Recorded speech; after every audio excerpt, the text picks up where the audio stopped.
Hi everyone, this is Maddie with Gallatin Valley Farm to School, and today I am leading you through a lesson called Planning Your Spring Garden. So it is spring in Montana, it's finally starting to warm up, and that means it's time to start thinking about putting seeds in the ground and growing plants in our garden. Now, not every plant is made for growing in spring in Montana. So this lesson, we are going to try to identify 3 plants that we can plant in a garden in Montana in the spring. In addition to finding 3 plants, we are also going to design and map out a garden. So before we move on, be thinking about, are you going to design and map out your school garden? Are you going to design and map out a garden that you have at your house or in your backyard? You could even just use this lesson to design your dream garden. So if you don't have a garden that you can plant in right now, this lesson can still work for you to design a dream garden and start planning for the day when you do have your own garden and you can grow your own plants. Okay, let's get started. Okay, now to start our lesson, let's think about a garden that you can remember. Do you have a garden at your house? Do your grandparents have a garden? Does your school have a garden, or maybe your neighborhood has one? Why do people grow gardens? Why do your grandparents have their garden? Or why does your neighborhood have a garden? Why does your school have a garden? Some people grow gardens because they can grow their own healthy, nutritious fruits and vegetables. Some people grow gardens because it can be a way to move their body and exercise. Bending down, planting seeds, watering, that helps people move their bodies. Some people might grow a garden because it's fun. It's a nice way to spend an afternoon outside in the sunshine. Or some people might grow a garden because it's beautiful. Think about all the different colors that can grow in a garden and the different pollinators and birds and bugs that you see flying around. Gardens are really beautiful. So some people might grow them just for the beauty. Can you think of the different kinds of gardens? Is every garden that you've ever seen exactly the same? Or are there different things growing in different gardens? Maybe last year your school garden had a bunch of kale in it, but your next door neighbor's garden only has flowers. Some people like to grow herb gardens, so they have a bunch of different plants to flavor their foods. You might see a garden that just has vegetables in it. Lots of food that can be eaten and cooked. Or you might see a pollinator garden that is growing lots of flowers and plants that support our pollinators, like our bees and our butterflies. There are tons of different kinds of gardens, and this lesson, I'm leaving it up to you to plan your own kind of garden. Now, what kind of things do we need to grow a garden? I know we're talking about just planning it and mapping it out, but if we actually wanted to grow a garden, what do we need? Well, the first thing I can think that we would need is a site or a space to do our garden. So maybe those are raised beds. Maybe that's just a plot of soil next to your house. Or it could look like a bunch of nice, neat rows in a neighborhood community garden. We'll probably also need some tools, right? Can you think of some tools that we might need to start a garden? I'm thinking of things like hand trowels and shovels. We'll probably need some watering cans or some kind of hose to water our seeds. I think we'd probably also need teamwork, right? It can be hard to start a garden by yourself. It can be a lot of work.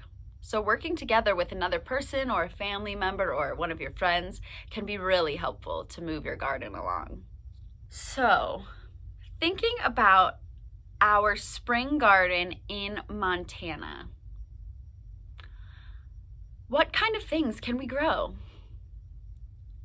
I have here a couple of pictures of some vegetables we can grow in Montana.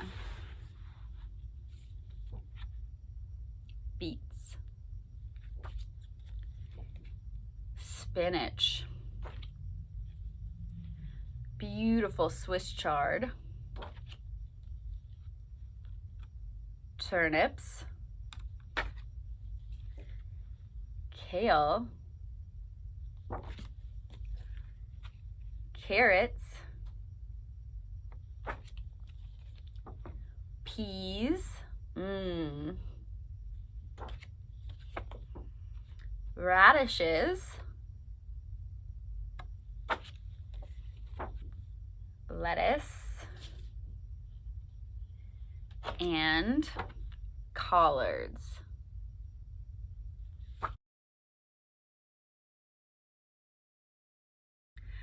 All right, so now that we've looked at some plants that can grow in Montana in the spring, it is time for us to map out a bird's eye view of our dream garden, or of our backyard garden or our school garden, whichever garden you decided on that you want to draw, that's the one that you're going to map out.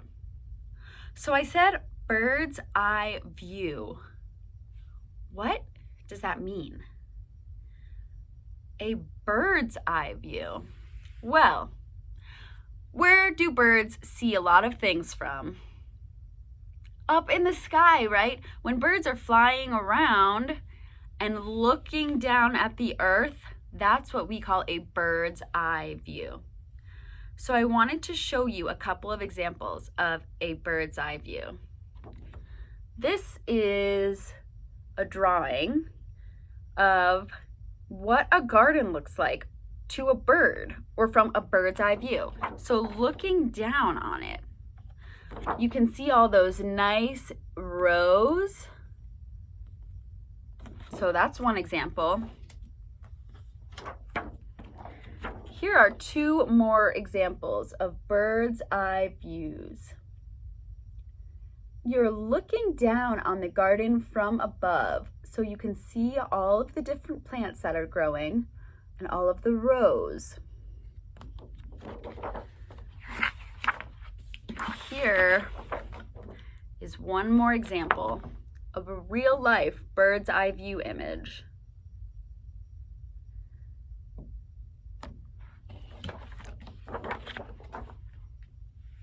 Okay, so before we start mapping anything out, you need to think about a couple of things. Number one, what do you want to plant? Number two, how much space do those plants need? And number three, how many of each plant do you want to grow? So for example, in your garden, do you want to grow one single carrot? Do you want to grow 50 lettuce plants?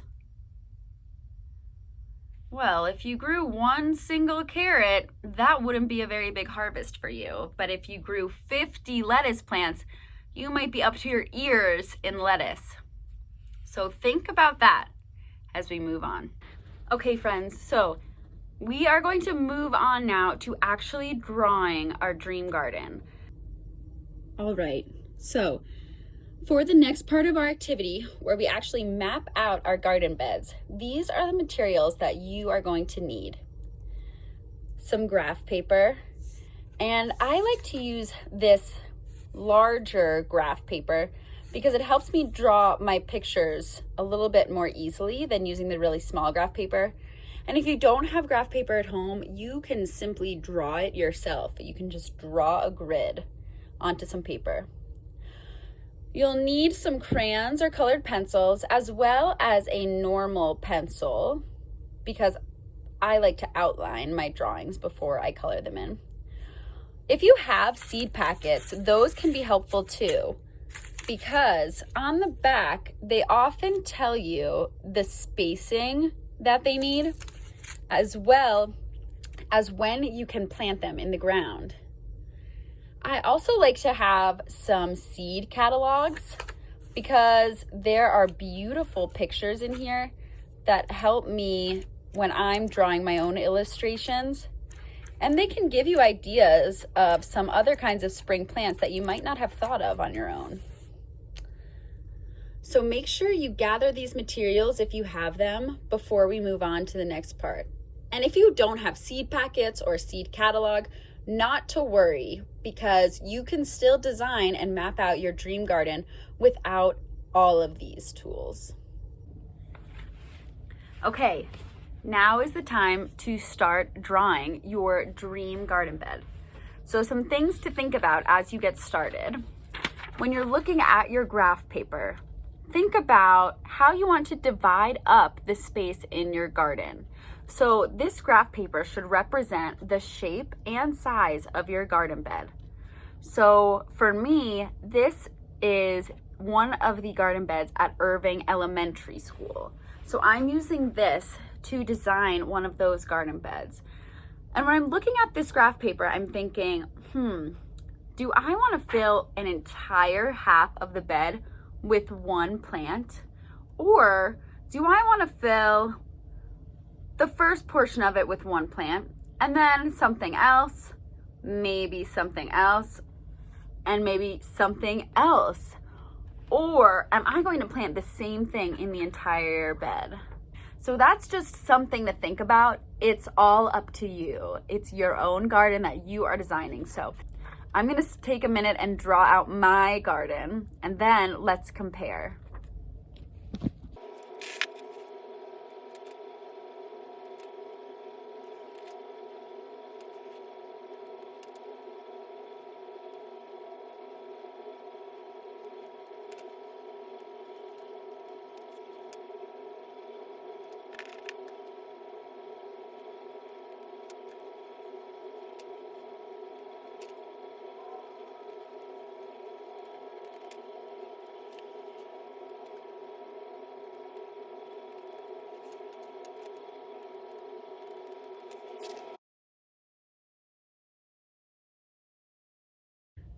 Okay, how did yours turn out? This is mine. Can you guess what my favorite vegetable is from looking at this? Does mine look the same or different than yours? Do we have some of the same plants? I planted a row of lettuce, 3 rows of carrots, then a row of kale, 2 rows of beets, 1 row of spinach, and on the end I planted some snap peas. What about you? Did you decide you were going to plant any peas or any kale or carrots? How does yours compare to mine? Okay, so hopefully through this lesson you have learned at least 3 plants that can grow in the spring in Montana. I'm thinking of about 6 or 7 that I showed you. So hopefully you can remember at least 3 of those that grow in Montana spring. I hope you drew up your dream garden or mapped out a garden that is in your life, if it's in your backyard or at your neighbor's house or in your neighborhood. And I hope that you are able to use that design that you drew to actually plant some seeds. Now, if you don't have a garden, but you still followed along and designed a garden with me, I would love to see the gardens that you designed. So if you want to share them with me and maybe help me plan for planting at the Irving Elementary Garden or at the Whittier Elementary Garden, I would love to see those designs, and you can share them with me by emailing me a picture of those maps to Maddie, M-A-D-I, at gvfarmtoschool.org. So please share those with me. I would love to see them. And don't stop designing, because now that we've designed our spring garden, you could repeat this activity in the early summer, and then you could repeat it again in the fall. Just thinking about what plants grow in the summer here and in the fall here. So keep up the good work, everybody. I hope you enjoyed this lesson today, and I'll see you soon.